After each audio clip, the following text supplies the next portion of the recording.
On the 19th of July 2025, approximately 3 days from now, the world will change, because that's the deadline for Australia to object to and withdraw from the upcoming amendments to the international health regulations. But as I'll explain in this video, what makes these regulations so dangerous is not that they hand Australian sovereignty over to the UN and to the WHO. It's that they don't have to. See, these new regulations create a raft of new obligations for Australia, including creating an International Health Regulations Authority in Australia to monitor and report on our compliance with the IHRs. But the World Health Organization insists that there's nothing mandatory or binding about these regulations, and that, in fact, the WHO, they're at such pains to insist that these IHRs are completely non-binding, and that anyone who says otherwise is just a crazy conspiracy theorist, that it leads me to a question. If it's true that these amendments to the international health regulations are so optional, so non-binding, that it's purely about sharing information and listening to advice and recommendations which we are not obliged to act on, if all of these regulations and treaties really do nothing mandatory, then what are we signing? Why are we signing at all? If it's just about recommendations and advice, and our national government will at all times retain their sovereignty to choose what advice to take and what recommendations to implement, what's to sign? Or is the truth that these regulations and treaties are really there to provide cover for our own government, so that they can ram whatever they like down our throats in the name of complying with these voluntary agreements? Is the real danger not that they give the UN more power, but that they don't have to? Because our government doesn't need to be forced into compliance. Rather, our government just wants to protect itself from the consequences of doing what the UN already wants them to do. My name's Topher Field, and I guess you'd have to call me one of those crazy conspiracy theorist types.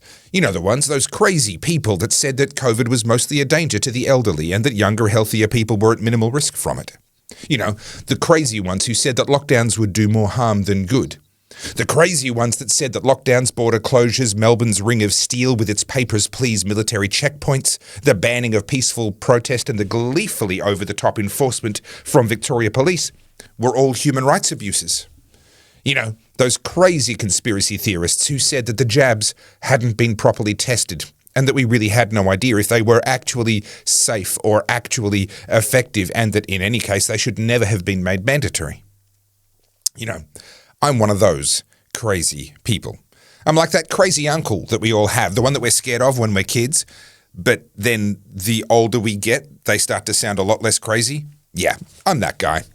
The funny thing about me is that when I'm wrong, and it does happen from time to time, it's rarely because I went too far, but because I didn't go far enough.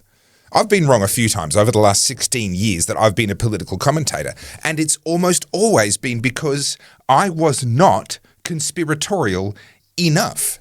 So when I say to you that these World Health Organization International Health Regulation amendments and the pandemic treaty that accompanies them give the Director General of the World Health Organization way more power than they're letting on, it's just by a slightly different mechanism to the one that you think, then I suggest you take it seriously.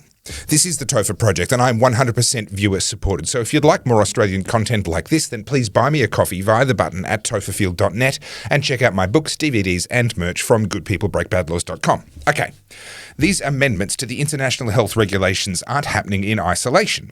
They need to be looked at in conjunction with the pandemic treaty, which was adopted in May of this year. And just like the IHRs, the pandemic treaty is voluntary. There's nothing mandatory about any of this.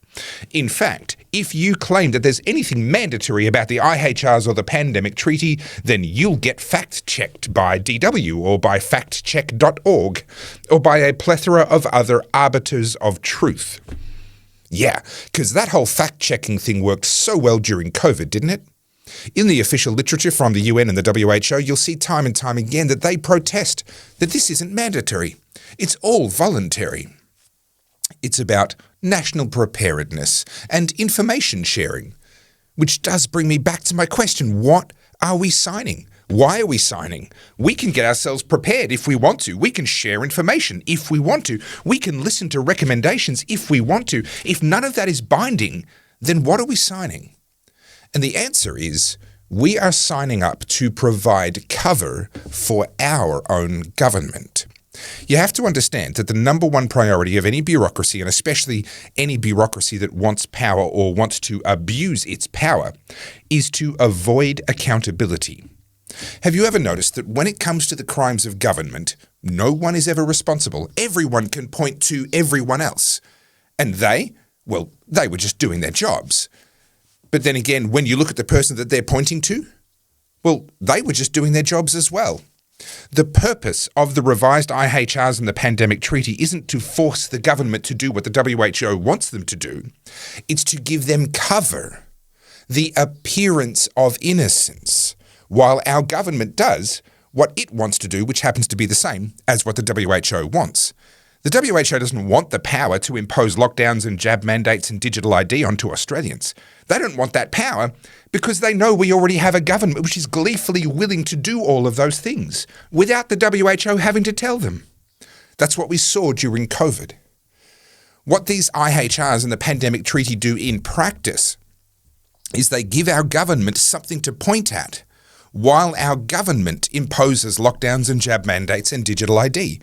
And our government can now say, we're just fulfilling our obligations under international agreements. You wouldn't want Australia to break its international agreements, would you? That would hurt our reputation, our standing on the global stage. You ever heard nonsense like that before? Of course you have. It's one of their favourite things to do. It's basically the political equivalent of, don't look at me, it's their fault. I'm just fulfilling my obligations.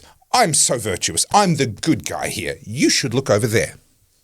And the key here, the trick, the armour, I guess, that is used by bureaucracies at all levels, from the HR department at your employer to the global technocrats at the UN, is to ensure that everyone involved can point at everyone else involved. So if you try and follow the fingers of blame, you find yourself running around in a circle getting dizzy because everyone is able to point at everyone else. By signing up to these non-binding agreements that only impose on us the obligation for national preparedness, the UN and the WHO can absolve themselves of any responsibility for the specifics of what any given country does. It wasn't us that imposed those lockdowns. We just declared a pandemic and gave an advisory. It was entirely up to the national government what they decided to do with that information. Meanwhile, the national government, the one that imposes the lockdowns, will be saying, we had to do that, otherwise we wouldn't have been fulfilling our obligations under the international health regulations and the pandemic treaty, and we would have been in breach of international law. Everyone can point at everyone else.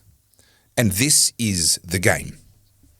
It's not binding, it's not mandatory, it's just about making sure that your national government is properly prepared. Sure. But by making sure that our national government is properly prepared, they actually mean giving our national government something to point at, an excuse, a red herring, a misdirection that means that whatever they do, it's not their fault. And in fact, no one's at fault. It just kind of happens.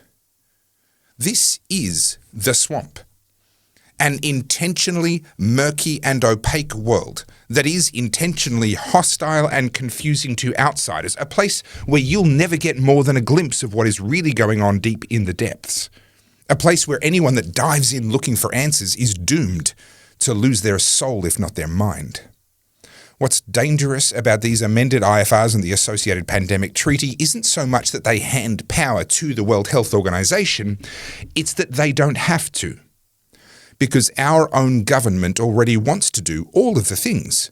The lockdowns, the digital ID, the jab mandates, the health passports. The WHO doesn't need the power to make any of that mandatory in Australia because our government in Australia, in fact, almost all the politicians in all of our major parties, they're already on side. They're more than happy to implement and enforce all of that without the WHO having to make them do it. But what they needed was cover. A way for them to enforce these human rights abuses, which they know will be unpopular because they were unpopular last time. And now they can do it while pointing over there. It's not us. We're just doing what we have to do under the International Agreement for National Preparedness. What's scary about these new treaties and regulations isn't that they're binding. It's that they don't need to be. Now, there are petitions you can sign in opposition to the IHRs, and you can email Mark Butler and tell him that he should withdraw. You can do all of those things. But I'm sorry, that's not the solution here. Because Mark Butler, he wants this. The Liberal Party, Labor Party, Greens, and yes, most of the members of the Nationals too. They want this. Because this is how the swamp operates. This is how they protect themselves. This provides them with yet another layer of protection when they use and abuse their power in some way in the future. I'm sorry to be the voice of gloom, but Australia is not going to withdraw from this agreement. It is not in the interests of any of our major party politicians to oppose this. In fact, it's one of the perverse incentives of politics to actually support this and to look for ever new and more creative ways to add ever more layers upon layers of bureaucracy, agreements, treaties, and an interlocking web of regulations from international, national, state, and local levels, because the more layers there are, the more complex this labyrinth, the more impossible the Gordian knot, the murkier the swamp, the more protected they become. These people won't stop until we, the people, stop them. This is what came into sharp focus for me during COVID, and it's why I went from being a goody two-shoes law-abiding suck-up to being on the front lines of the protests against Premier Daniel Andrews and his lockdowns, and today being one of the most loudmouths in Australia in vocal opposition to government abuse and overreach. This is why I adopted this as a way of life, that good people break bad laws. And it's why I wrote my first book by the same name. Now, I want to read you a brief excerpt from Chapter 4, The Limits of Our Obedience, starting on page 33 of my book, Good People Break Bad Laws. The purpose of civil disobedience, of good people breaking bad laws, is to limit the power of government by limiting our obedience to it. Specifically, to limit our obedience to only the areas where the government is legitimate, and to disobey when and where the government exceeds its legitimate authority. In fact, if you look at history, the only thing that has ever actually limited the power of government is the limits of the people's obedience. I'll phrase it another way because this is the most important concept in this book. The only limit that limits government is the limit of our obedience. And every other attempt to limit government is doomed to fail from the start. We know because we've tried them all.